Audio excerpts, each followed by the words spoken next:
দণ্ডবিধি আইনের সর্বোচ্চ এবং সর্বনিম্ন শাস্তি কোনটি? সর্বোচ্চ শাস্তির কথাটা আগে বলি। সর্বোচ্চ শাস্তি বলতে আমরা বুঝি সবচেয়ে বড় বা কঠিন শাস্তি। আর দণ্ডবিধি আইনের সর্বোচ্চ শাস্তি হচ্ছে মৃত্যুদণ্ড।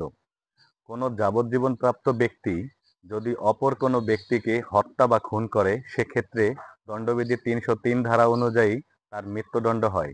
এটাই হচ্ছে দণ্ডবিধি আইনের সর্বোচ্চ শাস্তি।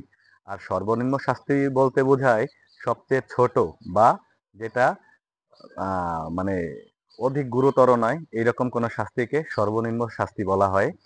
দণ্ডবিধি আইনের ৫১০ ধারা মোতাবেক যদি কোনো ব্যক্তি মাতাল অবস্থায় প্রকাশ্য স্থানে অশোভন আচরণ করে অথবা অনধিকার প্রবেশ করে, সেক্ষেত্রে তার আহ ১০ টাকা জরিমানা অথবা অনধিক আহ ২৪ ঘন্টা বিনাশ্রম কারাদণ্ড হয়। এটাই হচ্ছে দণ্ডবিধি আইনের সর্বনিম্ন ধারা।